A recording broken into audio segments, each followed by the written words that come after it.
Hey, we are officially live. Going to be talking today about creative shooting. Super pumped to be here. I am officially 3 minutes late to this live. Sorry. The camera needed to be kind of moved around so that I wasn't using the iMac camera because I do hate using that thing. If you're here, I'd love to see that. So go ahead and in the comments, just write out hi. Let me know. If you're watching the replay, go ahead and type out replay in the comments. We love to know that stuff too. But today's going to be fun. We're going to be talking about the methods I use to stay creative when I'm shooting so that I don't feel like I'm awkwardly running through couples. Carmen, hey, how's it going? I can see your name in here. That's awesome. You must have clicked the Ecamm link or it finally decided to stop being possessed. Super excited about that. But yeah, today's going to be really, really fun. It's a pretty long slideshow actually.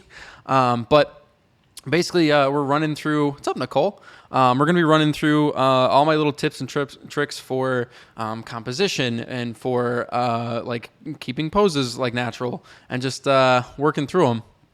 Tyler says it's a record that I'm only 3 minutes late, and that only applies to these lives, so I don't want to hear it, Tyler. But yeah, I'm super excited about today.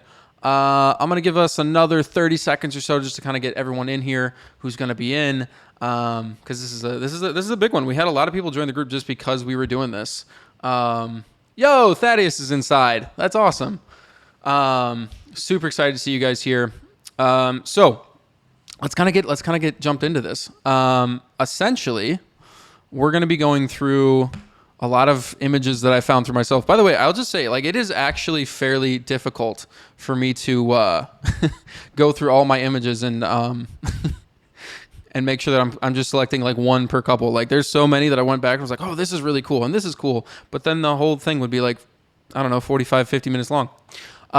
Anyhow, hey, Hannah, how's it going? Excited to see you're here. You guys probably can't see my face is what I'm guessing. Let's see if it's got where did my face go? I don't know if that's really that important to you guys, but I like having my face here. Education screen? Huh? Let's reverse that. Back to live mode. I don't know what's going on here. How about we show Keynote? There we go. Okay, so I'm going to be running through this document as we kind of run through. Hopefully, it's not all going to be this tiny screen the whole time. I'll be able to kind of switch back and forth to it. But either way, let's kind of run through what I got going on here. So again,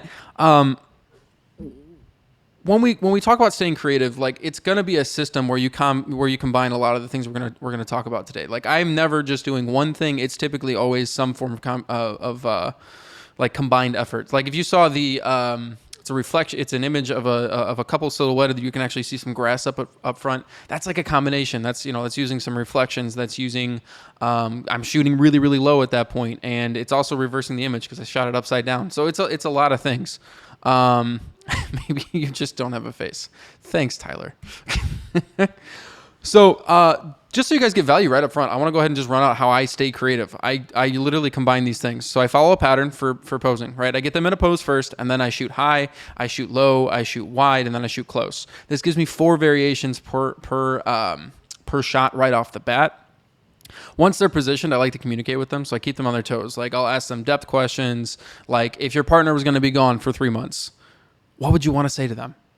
I'll also jump in and I'll make a joke. Like, I'll just say a bunch of random things, or I'll have them do kind of a weird prompt. If I was Brett Moist, I might use, say my last name. I don't do that because Seraphin's not that weird, but Moist is.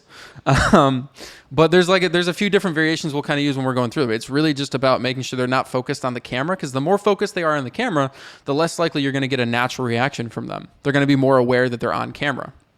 And so I like to keep conversation kind of flowing throughout, because without it being, flowing the entire time, like, it's really small. Let me see if it's not meant to be. All right, hang on. Let me fix this. Back to conversation, though. If we're just focusing on conversation, then they're not really worried about the posing kind of going on here. Let me see if I can fix the screen really quick. You guys said it's really small. I don't really know why it would be really small, but it was. Where did it go? Can I make it bigger? I think I can make it bigger. Let's see. Now it's in front of my face, I'm sure.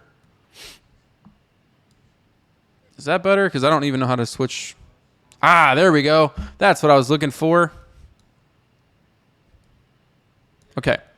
Is this better? Oh, okay, perfect. This is better. At least according to Tyler, this is better. Somebody says, by the way, if you haven't clicked on the Ecamm link, I won't be able to see your name. But somebody says, worked with a videographer that made some incredibly inappropriate jokes a few weeks ago, and it made everyone super uncomfortable. Don't be that guy. Yeah, you should be careful in the prompts you use. Kind of read the audience. I generally would like avoid.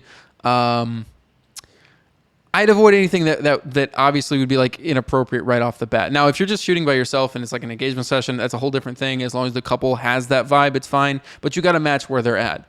Obviously, if you get a couple that like one of them's like a pastor, you're not going to want to make any sort of weird, awkward jokes. You definitely got to know how your couples relate first. Carmen says you should definitely know your couples to know how far you can go. Yeah. So it's everyone's going to be kind of different. I have some couples that have said some things to me that made me a little, I blushed a little bit, right? Like there are things that people are okay with and there are things that people aren't okay with. But back to the point. So when I'm working with couples, I want them to be focused on the conversation. Whether the conversation is with me directly or if it's with their partner, it doesn't really matter that much to me as long as the focus is off of me so that they're really more in the moment. And then I like to find something in the room or the area to shoot through, reflect light with. Now, if I can't find anything, I will shut off my phone and shoot it, use it for reflection. If I can find some water, I'll just spill it on the ground. By the way, that's what they do in movies. If you ever watch a movie, they actually wet the ground first, so everything looks a little more cinematic. Ground looks better, it reflects more light when it's wet. And so I'll do kind of the same thing. I'll bring a water bottle and I'll just throw some water on the ground if I feel like I need it, if I'm going to shoot really low. Or sometimes I have an idea, and maybe the area I'm at is really dark, and I don't have my flashes on me for whatever reason. Hasn't happened in a couple of years, but I used to pick up random signs, or if I could find anything in the room to reflect light from, I'd use that to light them in a different spot. So I still got that kind of interesting use. There's an image we're going to show in here. I'll talk about more where I used a mirror to light them rather than my flash, just because it seemed more natural. Courtney says she wet rocks in Glacier because they're usually boring if they're dry. Makes sense. And so then I do this. I like to limit myself to 3 frames per pose, per composition, per lens. Okay. So I'm going to get them in a position. I'm going to shoot 3 shots with that composition. Then I'm going to change up the composition, meaning I'm moving around and I might use a different lens and I'm going to shoot that. I'm going to keep kind of going around until I get enough shots from that one spot. That way I'm not having to continuously come up with new ways to position them, but I am coming up with new shots. So I have a bunch of favorites to kind of go through at the end. The other thing I like to do, I like to play limiter games. Listen, if you want to get really creative, right? If you want to be really, really creative in the way that you shoot, just try and do a shoot where you're only at 1.8 or you're only at f5 or you're only at f10 the entire time. You're going to end up creating more interesting artwork because you have to work with that kind of limitation, right? If I'm going to shoot at f10 the whole time, I'm probably going to have to drop the shutter down. So that means that I'm going to be doing a lot more motion stuff, or I'm going to have a lot more blur in my photos. If I'm shooting at f5 the entire time, I don't really have the benefit of foreground because I shoot on 35 and 85. There's not going to be a ton of blurred backgrounds or anything like that. The depth is it's just kind of different. If I want to change it up and I don't even want to use let's say I don't want to use the f-stops, I could just use one lens, or I could use a certain shutter speed, or I could limit up how I'm framing. Maybe I don't want to use the rule of thirds. I want to use something else. Whatever it is, I have to try and figure that out. Or you could even set it to where okay, I want to get at least 3 silhouettes. I want to get at 3 distinct different silhouettes. I want to get at least 2 shots where I'm 5 foot higher than where the couple is. There's just different ways you can limit yourself to kind of shoot more creatively. Nicole says she loves the limitations challenge. Yeah, it's I do it on every single shoot I go on now. I used to not, but I find that it just always makes my brain kind of work in a different way, different methodology. And then I do this. Prior to every wedding, I add a couple of shots to my inspiration folder on my phone from other incredible photographers. I typically, by the way, there's a photographer in this group, Esteban Gil. He has an awesome group called Steel and Flint Society.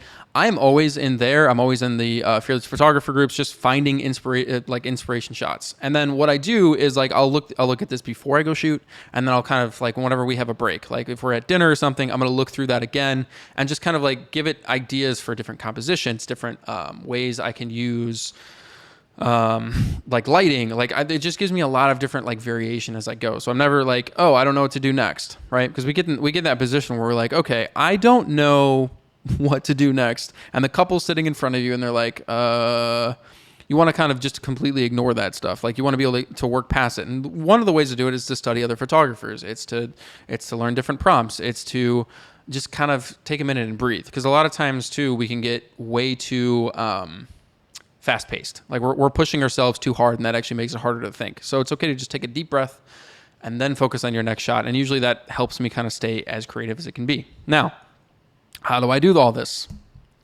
Let's talk about shot variants for a minute, right? So I like to shoot high. Okay, this means that I'm either taking stairs. This shot in specific, I had the couple go in a really, really basic pose. Okay, but I didn't shoot them straight on. I didn't put them center frame. I went upstairs and shot down, and just kind of like let the light give me the silhouette that I was looking for, which is at the bottom right there, and then also got the couple kind of like from a top angle. I wanted to change up how I'd see things, so I shot high. And then you have shoot low. Same couple, by the way. One of my favorite shots of all time. This was getting ready for their first look. And so he just turned around. I knew the bride was going to be walking down the stairs, so I got just behind the stairs and shot right where her foot was going to be. I had told her before, like, hey, can you just pause really quick on like the third step down?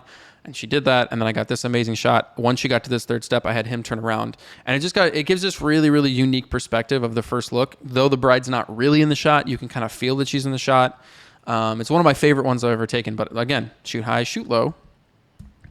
And then this couple, shoot close, right? I just want to get close. I want to fill the frames more with the two people I'm working with. Now I make sure, though this is actually one of the closer ones, to where like the hair isn't being cut off entirely, right? We want to see that there is some hair up top. Otherwise, his forehead would go on forever in our imaginations.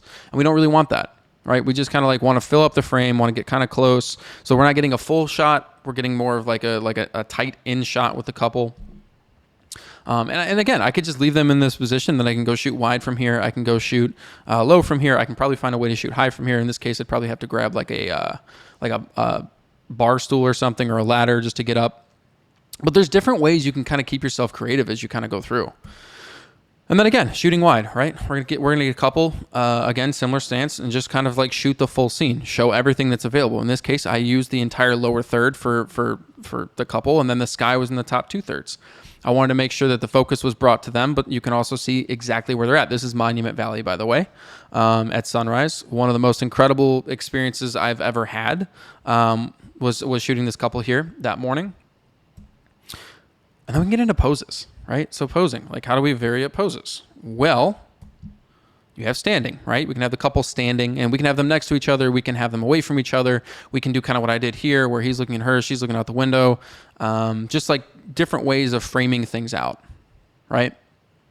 Courtney says, I need to work on shooting in tighter. It's a struggle of mine every session I notice. Yeah, I tend to be like, I like to shoot in mediums. So this would be like what I would consider a medium shot. It's not super wide, but it is wide.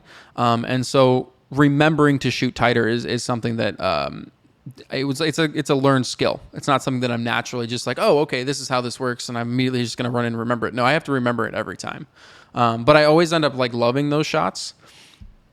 Then you have sitting shots, right? So again, this is more about the couple. I just had them sitting and having a nice little conversation. I really wasn't part of it, and I just used the lighting and the room to kind of continuously reframe and frame the shots. And I just had them sitting kind of snuggled together. Her legs were over her partner's legs. They were kind of staring into each other's eyes, and they were having this conversation about their honeymoon that they were planning up. Just kind of like a nice, warm thought for them to have. And I think we also got into like their first date, and so they kind of explained their first date as we were going. But I was just moving around the room, shooting different ways. And so, sitting, then standing, and then you have walking, right? So like a little bit of movement. Now, you could do walking, you could do running, you could do jumping, you could do piggyback rides. There's like a million different ways you can kind of vary these things up. And you can use them in conjunction with the other things. Like you could be shooting on with your shutter kind of slow. You could be shooting with the flash. You could use a bunch of different stuff to kind of combine and create really, really interesting shots. But the idea is that whenever we're creating a shot like this, we're trying to create difference in the shot. So when they open them up, it's not like they see 50 of the exact same position. They're seeing a ton of variation as they go through in their galleries. And then you can do a combination, right?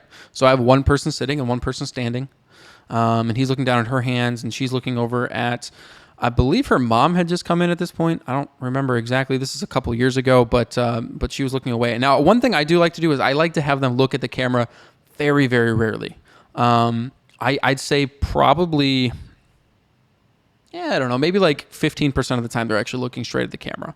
The idea is that I'm trying to capture a scene, right? And I'm not trying to get them to break that fourth wall by being very clear that there's a camera in front of them. Now, I'll do it for portraits. Like if I'm just taking pictures of the bride, then absolutely we'll have her look at the camera.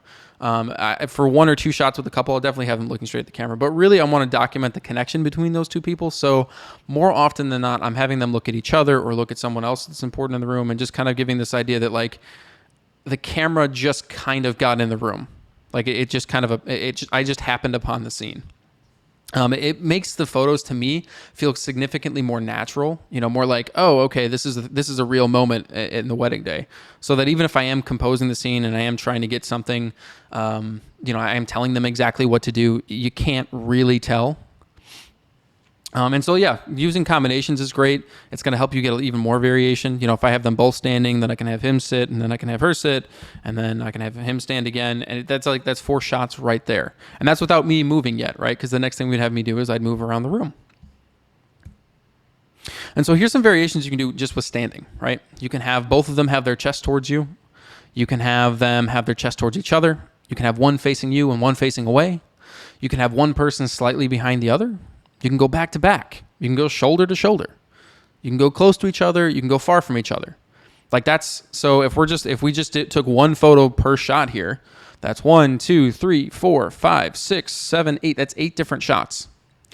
Realistically, are we just going to take one pose? No, we're going to use their rule of 3. So that's 3 shots. 3 times 8 is 24, I think. Let's not talk about math. But that's more than enough shots for variations just from one standing pose. Again, this is one pose. There's multiple poses you could do inside of here. And then you have sitting, right? So they could do chest towards you again. They could do chest towards each other again. So it's kind of like they're sitting and they're holding hands facing each other. One person could be sitting behind the other. So typically when I've done that one, it's usually like a guy and kind of sitting wide eagle with his knee up. And then the girl kind of sits in between the legs and they kind of just snuggle into each other, right? Back to back, so they could be sitting back to back and kind of looking back towards each other. That's a good way to get that shot there. And then you can vary it up yourself. You can shoot low first, then you can shoot high, and then you can shoot close, and you can shoot wide. That's 4 shots from that one position. Then that one person laying on their head, they could lay their head on the other's leg, so that could be another position. She can kind of look up at him, or he can look down at her. Whatever kind of scenario you're trying to create here, like you get a bunch of different shot variations from it. And then you can mess with their hands, right? So you can keep in the poses we had before. You can put hand in pocket, hand on hair, hand on partner's cheek, holding hands, adjusting clothes, hand on hip, arms around each other, hand in partner's hair. Or you could just have one partner grab the other's ass. It works perfect every time. It's better if you can get it as a surprise. So like sometimes it's funnier to get like the surprise reaction of a couple. So a lot of times what I like to do is I like to have the person you least expect grab the ass.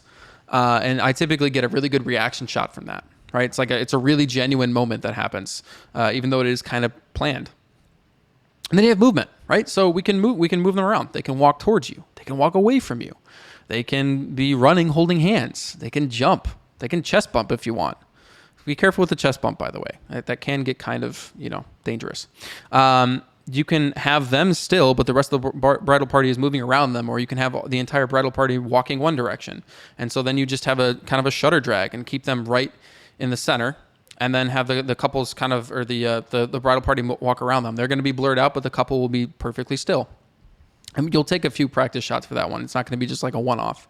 And then you can do piggyback rides. So you can have them kind of run around with holding the other on their back. A lot of different variations here. Sometimes too, when they're doing the piggyback one, I like to have one partner shake the other on the back so that it's kind of like a game. Within reason, I do kind of explain like, hey, don't throw your partner across the room. The other one that's kind of fun, if I have them kind of sitting, like if I have one partner behind the other, and then kind of wrapped around. I have the other one try and break free. And the idea is that the first partner lets the other one move a little bit, but doesn't actually let them out. There's so many different variations you could do just by these few things. I mean, if we're talking about sitting, then we're going to standing, then we're going to walking around. Now we're talking about movement shots. There's just a lot of variation you can play with everything you set up. I mean, even the hands alone. Like if I have them sit and let's take for example, they're doing chest towards each other. Okay, I can have one partner put their hands around their other partner. I can have one put hands in a pocket. I can have the other one put their hand on the cheek. I can put one with their hands on the other person's head. I can put them in so many different positions to get so many different varied shots without them having to move too far. There's hundreds of options. The idea is you're going to be combining a lot of these. Okay? And then we have what I like to call creative variants. So again, I'm combining these with the posing variants, but I'm going to use foreground. Okay? I'm going to have one partner kind of close to the other, or I'm going to take like two beer cans and create like columns. I'm going to use something I find in the room to shoot through. I'm going to use foreground in some interesting way. I can use reflection. So, in a getting ready suite, I could have the bride kind of looking out towards the window or looking back towards me, and use, I think this is a granite countertop. It might even be a glass countertop, but I'll just set the camera down and I'll get that perfect reflection and shoot that. Okay, this one's like a combination of a lot of things, so I'll run you through, but this is a flash pointed at a black garage. So like the garage with the math stuff on it. The flash is pointed towards that. They're just standing there still. And then what I'm doing is I have the shutter on for 1 second and I'm actually panning it kind of over. So it goes from like left to right in the span of that second. And so that's what gives me a lot of this like motion, but also because the flash is so powerful, the couple's standing still in the middle. But like, again, this is a lot of different things. By the way, to get something like this, you're going to be taking a lot more than 3 shots. You're going to probably be doing like 3 or 4 because different things can happen. Like a car can go in front and that might give you something completely different. If you're looking for like really cool, like long exposure things, like if you see a bus and you can kind of get the bus to move behind the couple or something like that, it creates a really cool long version of those lines. And then you can look for patterns, okay? So when I was a street photographer, I used to do this all the time. I would look for patterns in architecture. So like anything that would repeat would be a cool place to put a couple. This one would be kind of hard because I am looking up, but there is a way with using reflection to get a couple inside of here. The idea is that if you can see anything like this, it's going to create a repeated pattern, and it's also going to create like visual interest for the person looking at the photo. It's going to pull them in. You can use this with everything else we're doing to create even more interest in your images. And then you can use silhouettes. I love silhouettes. Silhouettes are probably my favorite thing to shoot. I don't really know why I love silhouettes so much, but you can create silhouettes with just the bride. You can create silhouettes with the bride and groom. You can create silhouettes of the bridal party, but light the bride or groom. You can really play around with silhouettes as much as you want just to continuously create new and exciting things. Like there's really no limitation on these. And then we have bubbles. Okay, so bubbles are fun because bubbles actually create small little rainbows. And so what this shot is I basically have a flash behind the couple. You can I think you can see the stand a little bit there. It's popping straight behind them. I don't have any other lighting on them. And then what I do is I take a bubble machine and I bring it really close to the camera. I bring it really close to the flash. And you get this kind of like multicolored little orb effect. For your shots.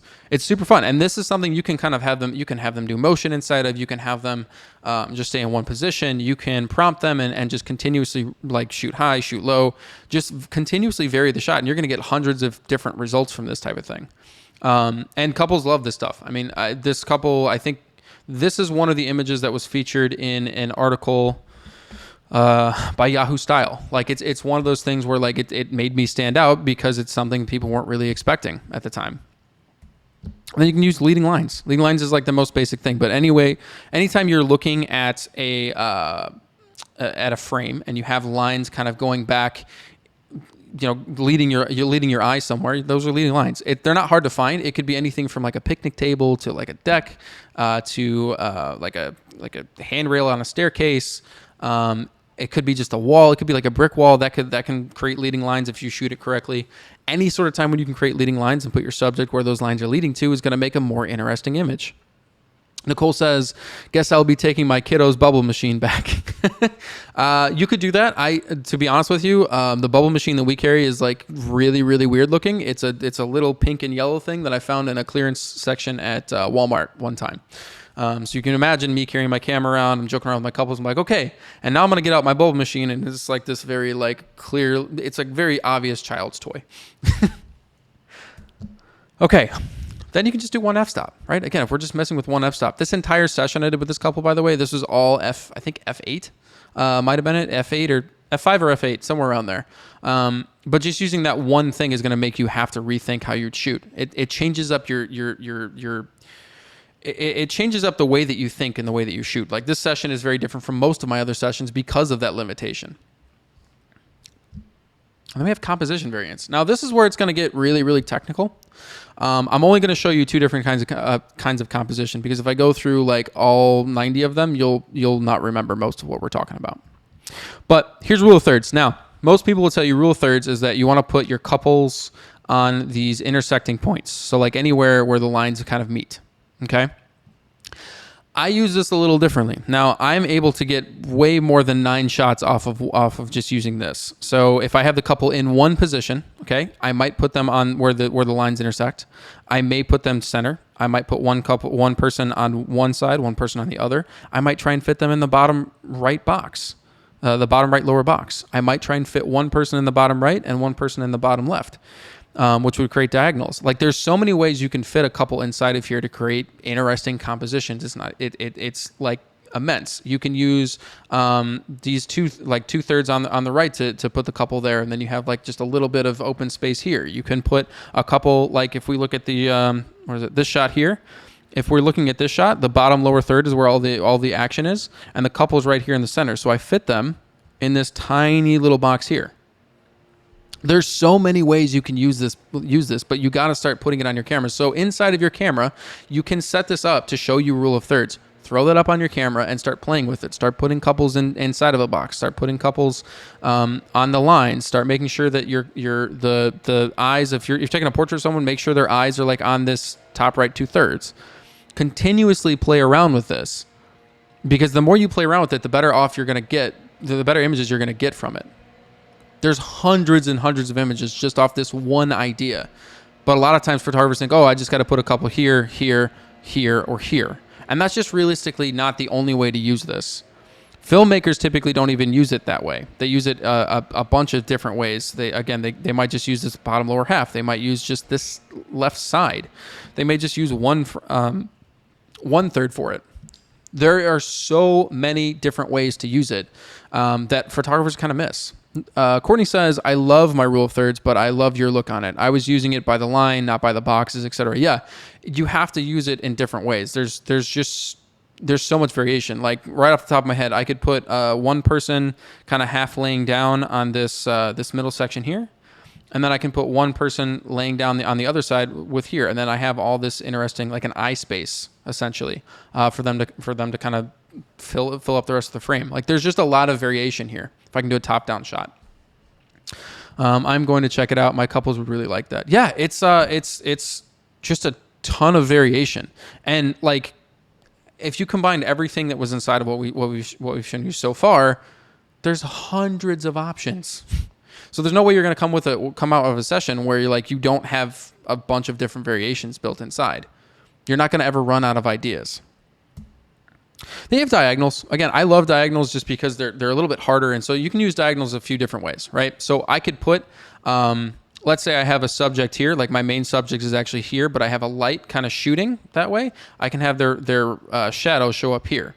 I can put one person's hand up here, like right where this intersection is, and another person's hand kind of here, so where like the whole frame is just their hands, but it's shot in an interesting way. You can fit people just inside of this little box, and then you can fit somebody just inside this box. There's so many variations to how you do this. Just don't only use the lines that you see here. Like there are shots inside of the lines, there's shots outside of the lines. There's different ways to use these things. Essentially, rules are meant to be broken when you're talking about composition. Like there's good composition, and then there's just like, okay, well, I want to try this a different way, and then you create a completely new image that maybe people aren't expecting right off the bat. So play around with it. The more you play around with this, the better off you're going to get. The better off you get at composition, the less poses you actually need to know. Seriously, like if we think about just the rule of thirds, all right, now let's use rule of thirds, and let's say I only have these 9 boxes. If I do 6 different poses, and I only use, and I do, for each pose, I do 9 different photos inside of there, we're looking at 54, don't quote me on the math, but I'm looking at 54 different shots. Just right from there, and they're completely different. There's no repeats in that. It's an amazing amount of variance. And then you take on the creative rules there, and I mean, you go even further. And so then we have my favorite part, prompts. Again, the main key is that whenever you're shooting with a couple, they're not focusing on what you're doing. What you're doing does not matter. It's the least important part to the entire process. What should matter is the conversation you're having with these couples, okay? The conversations they're having together. And how do you get those conversations started? Well, you can play games with them. So I like to start my sessions like this. I go, we're going to start with play. So we'll do games so they get kind of comfortable. And then we go back into depth. And then we go into a little bit of romance. And then they leave after going back into play. The idea is that I'm keeping them at different different depths as we kind of go through the entire session. It just allows them to feel like they're having more fun. It allows them to feel like they're getting deeper with each other, but also doesn't make it so that they feel like they're only deep the entire time. And so these are a couple of my favorite prompts. Tell me what an ideal date looks like for your partner. Now, just word of warning, okay? I have gotten a lot of really weird, raunchy answers from this one. But it usually makes either me or the couple laugh when they get really specific. And so use this to, like, however you want to use it. All right, you might get normal answers, you may not. But this is one that is usually really fun, because even if they're wrong, even if they're like, oh, the other partner's like, that's not my ideal date, that's a whole other conversation they can have. And it's no longer about how you're shooting. It's more about their conversation together. You're going to get those real smiles that like happen in general conversation. You're going to get real looks at each other. You might even get like they may nail it, and then that's just going to be like a really sweet moment between the couple. If you could choose any place to travel to, money is no object. Say where you'd go on 3. They both almost always say 2 different places. Now, if they say the same place, awesome. If they don't, then they're probably going to start laughing at the other person's place. Or they're going to be like, why would you want to go to Alaska? Whatever the place is going to be, you're going to have this opportunity to capture a bunch of different reactions coming from this. So as long as you have your composition down, you have them posed and like you have them set in a position and then prompt them here, that photo is going to be really interesting looking. And then this is one I play all the time just to kind of start them out. It's a color game, all right? At the count of 3, I want you to say a color. The goal is to say the exact same color your partner says. 1, 2, 3. Never has one couple said the exact same color on the first go. So I usually get 3 versions of this, which means I have 3 opportunities to change up my composition, to change up the shutter speed, to change up where I'm standing, just to continuously kind of mess around with it so I get a bunch of different shots from these type of things. And it's a fun game. It's not like they don't feel any pressure doing this type of thing. If your partner was going on a 3-month trip where you couldn't talk to them, what would you want to tell them? It's a deep question. It's like they're getting ready to get married. They're going to be together for in their minds forever, right? So I'm taking one of them away. What do they want to say to that person? What would they want their partner to know if they couldn't talk to them for 3 months? This is a depth question, right? This is going to get them having a deeper conversation. One partner might say something really sweet, and then all of a sudden, you've melted away. You just do your job. You're just going to photograph, and they're just going to have a little moment together. It's a beautiful thing. Imagine it's after your wedding, and you're decorating your house with a huge acrylic print from me, obviously. Again, I like to fit in a little bit of snark. What's in that picture? Never get the same answer from the couples. Like it's always something completely different. One person might be like, oh, it's going to be a photo of us with all of our friends. And the person's like, no, I just want a photo of me and you. It's going to be at the first look. And it's like this conversation's now started. So again, you're pulled away from you having to continuously run the show. Now they're kind of running the show themselves and you're just doing your job. I play around with these all the time. And these were just some of the ones I remembered recently. There are hundreds and hundreds and hundreds of versions of this. We're going to include those in the next version of Manifest, which is coming out. We're going to probably start launching that in the next, I don't know. I'm thinking probably mid-October is when we're going to have the next version of the group coaching version come out. and the next version of the just kind of solo by itself course coming out. If you want more information on our program, by the way, reach out. Just go ahead and let us know in the comments, and we'll get with you. Hopefully, next time you guys go to a shoot, you're not going to feel like you're just stuck. You're going to feel like you have something to play with. You're going to feel like you can go somewhere with it. If you guys want, we'll give you a copy of this document I've created and send it to you. All you got to do is type in reach out in the comments, and we'll reach out to you and send you over this document. That way you can kind of like start working on it, start using it for your shoots, and start shooting better. Anyway, I hope this is really valuable to you guys. Nicole says you guys keep making Manifest better and better. It's amazing. Yeah. The one really awesome thing about being a little bit OCD and a little bit ADHD and a little bit of a perfectionist, I'm always going to be working on it. It's never going to be done. It's always going to be the next version of, okay, how do I make this better? And what question this person asks. So every time we have someone else come in and they ask a new question, that gives me the opportunity to give another piece of content inside of it. Every time I hear a problem a photographer has, this gives me an opportunity to solve that for them. So it's always going to be improving as we go on. And I'm super excited to say that the next version is going to be pretty awesome. There's about 20-ish hours of content that's going to be inside of it. And you're going to have the opportunity to not have to be on a schedule with us. So again, if you guys want information on it, let me know. But if you just want to download this, just type out reach out, and we'll message you and send you a copy of it. Anyway, I have been me, and you guys have been you, and this is the end of the live. Talk to you guys soon.